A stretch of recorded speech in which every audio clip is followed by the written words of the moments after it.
Postseason is underway in MLB, NPB, and KBO. Will be soon in the CPBL, already finished in Mexico and Cuba. That's 6 baseball leagues ranging in size from 5 to 30 teams. Naturally, you'll have a different number of teams that make the postseason and a different format for each system. Every league tries to adopt a system that suits them. There's no one-size-fits-all playoff format for the whole world. But some playoff systems are definitely better than others, and I can't help but compare and contrast them all this time of year.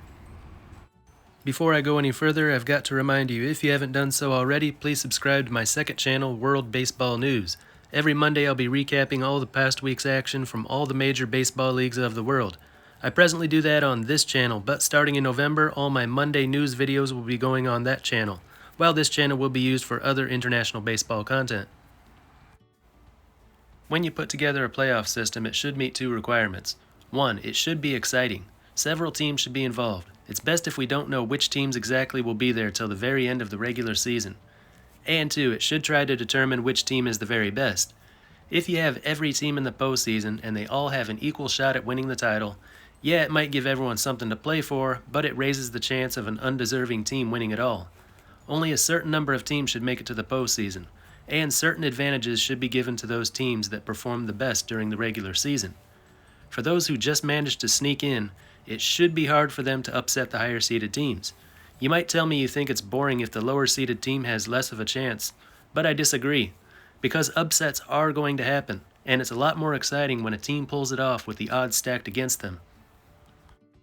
Today I want to take a quick look at how it's done in the major summer leagues. This video is not so much to give information like I usually do, but to tell which systems are good and which ones I don't care for, and what I think should change about it. As always, if your opinion differs from mine, let us know in the comments. I'm only talking about the summer leagues here today. Most winter leagues play a much shorter season with a smaller number of teams, so it's different. Besides, right now we're focused on the leagues that are in their postseason or recently finished it. The NPB and KBO playoff systems are cruel to the teams at the bottom of the playoff order, and I love it. In NPB, you can reach the postseason by finishing 3rd in the regular season standings, but that means you will have to play all 3 games at the home of the second-place team in the first stage of the Climax Series, where you have to win 2 out of 3. For the winner of that series, it gets really hard after that. A best-of-7 series with all games played at the home of the pennant winner, known as the final stage of the Climax Series. And the pennant winner gets a ghost win, so it's really a best-of-6 where the non-pennant winning team has to win 4 of 6. And since they're not changing venues, there's no need for travel days. That means 6 straight days of baseball. It's less likely you'll be able to reuse the same pitchers. You'll need a good rotation. And the final stage begins just 2 or 3 days after the end of the first stage. So good chance your best pitchers have been used already, and you'll either have to drag them out there on short notice, or bring out a pitcher further down the rotation for Game 1, going up against the ace of the pennant-winning team. In the KBO, 5 of the 10 teams make the KBO playoffs. Number 5 team visits the number 4 team and has to win twice in a row. The number 4 team only has to win once. They get a ghost win in a best-of-3 series. Big advantage for them. The winner of that then faces the number 3 team. Winner of that goes against the number 2 team. Both of those series are best of 5. The winner of all that gets to face the team that was number 1 during the regular season. By this time, that pennant winner has had about 2.5 weeks off since the end of the regular season. They're well rested and ready to roar in the Korean series. For this reason, the pennant winner has gone on to win the Korean series 27 out of 32 times when using this playoff system, or about 84% of the time. And I have no sympathy for the teams that just barely make the playoffs. They play over 100 games. The team with the worst record out of all playoff teams should not have an equal chance of winning at all. Teams that finish higher deserve more than just 1 extra game at home. That's what made the last couple days of the KBO regular season so exciting. The Twins had already won the pennant. The Wiz had secured the number 2 spot. Dinos, Bears, and Landers had already clinched the other 3 playoff spots. Doesn't sound very exciting, but what made it exciting is that we didn't know what order they'd be in. Teams really wanted that number 3 spot, with a first-round bye and a few extra days rest. Teams did not want to be in the number 5 spot and have to win twice in a row on the road. This is something Mexico's LMB ought to consider. They've got 18 teams divided into 2 9-team North and South zones. In each zone, 6 of the 9 teams make the playoffs. Right away, that sounds like too many, right? There should be no reward for finishing 6th out of 9. Your season should be over at that point. And then when you get into the playoffs, the number 6 team doesn't have much of a disadvantage. The only thing is the team with the better record gets home field advantage. meaning 4 out of 7 games at home if it goes a full 7. It seems like the 90-game regular season they play doesn't mean so much in the end. As long as you're not one of the worst, you can sneak into the playoffs, and your chances are pretty good.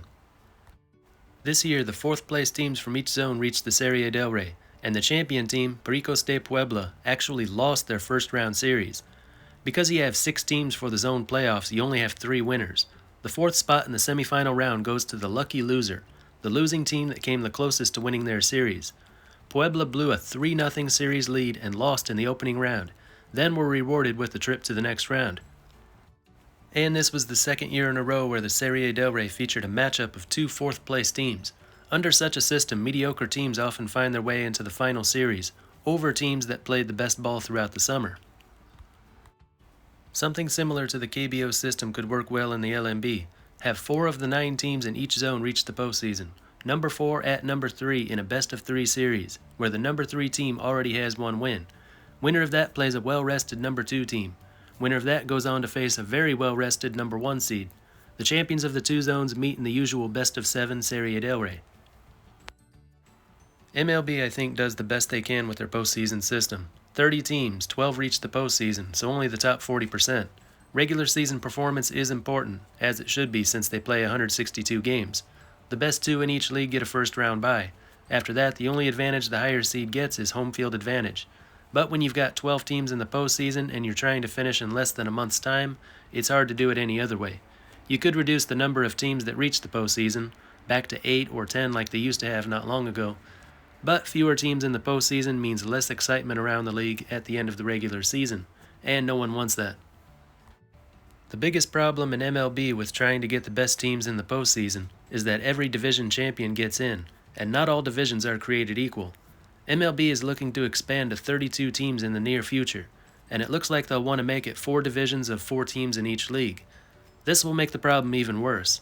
The chances of 4 really bad teams being grouped together are really high. You could have a team with a losing record make it to the postseason. And because anything can happen in baseball, they could somehow get lucky and win it all. It would make for an exciting October, but it would also make the previous 6 months even more meaningless. When MLB does expand, if they keep the same 3 divisions, they'll have an uneven number of teams for each division. To keep things balanced, they can either expand to 4 divisions, go back to 2 divisions, each with 8 teams, or scrap the divisions altogether. I'd prefer to go back to East and West divisions, but I'd also be okay with getting rid of the divisions altogether. Either one is better than having 4 divisions with 4 teams. The CPBL in Taiwan has always kept a complicated but fun playoff system. A few years ago, there were only 4 teams, playing a 120-game schedule. That meant playing each of the other 3 teams 40 times. As you can imagine, that could get really boring if you don't get creative with it, especially if 1 or 2 teams are dominating most of the way. So they used a split-season format. After 60 games, they crowned a first-half champion, and that team earned a place in the Taiwan Series. Then they played another 60 games and crowned a second-half champion. The 2 half-season champs met in the Taiwan Series for the league title.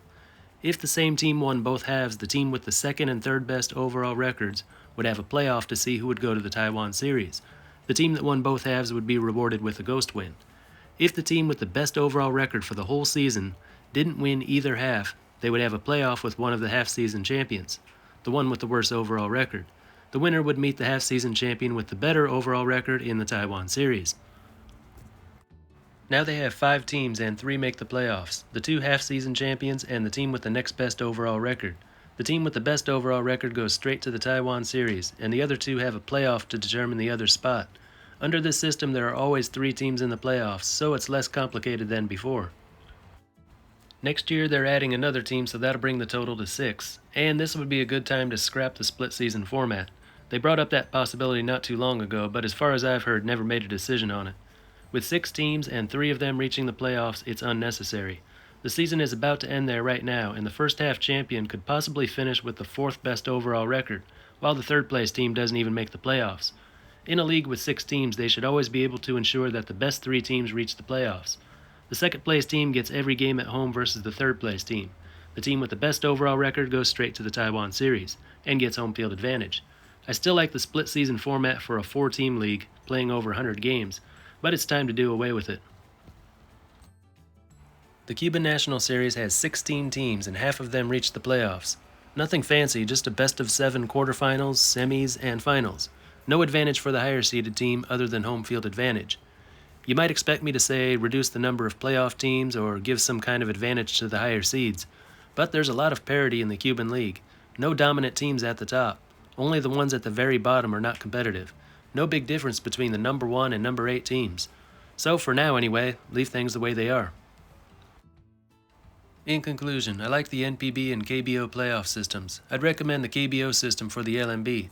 CPBL, with the addition of a 6th ball club next year, should get rid of the split seasons and go to a full season format.